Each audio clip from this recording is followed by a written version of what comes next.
நேபாளத்துல தான் வந்து நடந்திருக்கு. அது காரணம் என்னன்னா, எங்க தொடக்கூடாதோ அந்த அரசாங்கம் அங்க வந்து தொட்டிருக்காங்க. அதனாலதான் வீரியம் வந்து எதிர்பாராத அளவுல வந்து இருக்கு.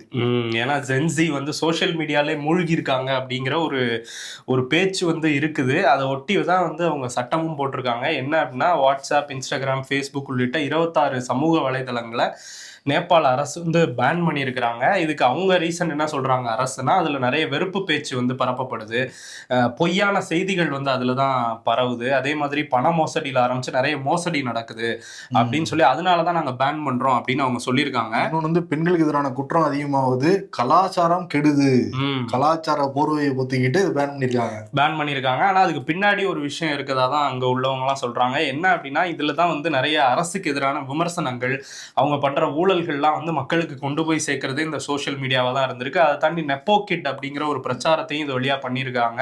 ஏன்னா அரசியல்வாதிகளோட மகன்கள் எல்லாம் ஒரு ஆடம்பர வாழ்க்கை வாழ்ந்துகிட்டு இருக்காங்கல்ல, அந்த போட்டோஸை போட்டு விமர்சனம் பண்றதெல்லாம் நடந்திருக்கு.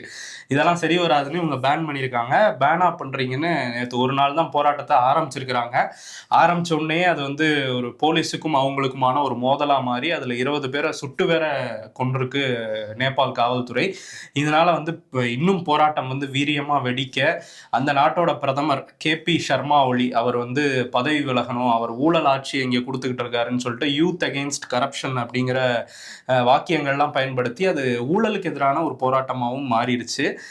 இந்த 20 பேர் கொல்லப்பட்ட பிறகு உள்துறை அமைச்சர் வந்து ராஜினாமா பண்ணாரு. இப்போ இந்த போராட்டம் இன்னும் வீரியம் அடைய அடைய வெளிநாட்டுக்கு தப்பிச்சு போகலாம். ஏன்னா அவர் பார்த்துருக்காரு, யாரு இந்த சர்மா ஒலி வந்து பக்கத்து நாட்டில் பார்த்துருப்பாரு, வங்கதேசத்தில் என்ன நடந்துச்சு, இலங்கையில் என்ன நடந்துச்சு, நம்மளை வந்து காலி பண்ணிடுவாங்க, இந்த மாளிகையை விட்டு தப்பிச்சு நம்ம துபாய்க்கு போகலான்னு அவர் பிளான் போட்டுட்டு இருக்கப்ப, நீங்கள் அவ்வளோ சீக்கிரம் தப்பிட முடியாது, போராட்டக்காரர்கள் நெருங்கிட்டாங்க அப்படின்னு ஆர்மியிலேருந்து சொன்னதுனால அவருமே இப்போ பதவி விலகியிருக்காரு.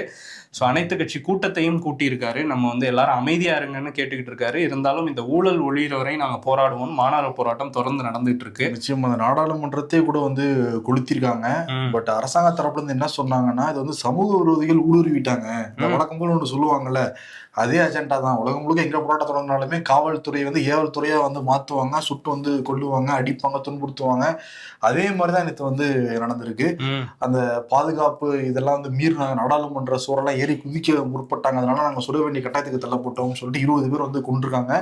300க்கும் மேற்பட்டவங்க இப்ப வந்து மருத்துவமனையில் அனுமதிக்கப்பட்டிருக்காங்க. இருந்தாலும் கூட நேற்று நைட்டோட நைட்டு அந்த பேனை லிஃப்ட் பண்ணிட்டாங்க. சோசியல் மீடியா நீங்க பயன்படுத்தலாம் அப்படின்னு சொன்னா கூட அவங்க விடுற மாதிரி இல்ல. அந்த MP அந்த அரசாங்கத்தை வீட்டு கணப்பாவும் நாங்க ஓய மாட்டோம்னு சொல்லிட்டு இன்னைக்கும் வந்து ஒரு பெரிய போராட்டம் தான் வந்து போய்கிட்டு இருக்கு. ஆச்சி ராயல் குலோப் ஜாமுன் பேக்ஸ் 1 வாங்கினால் 1 இலவசம்.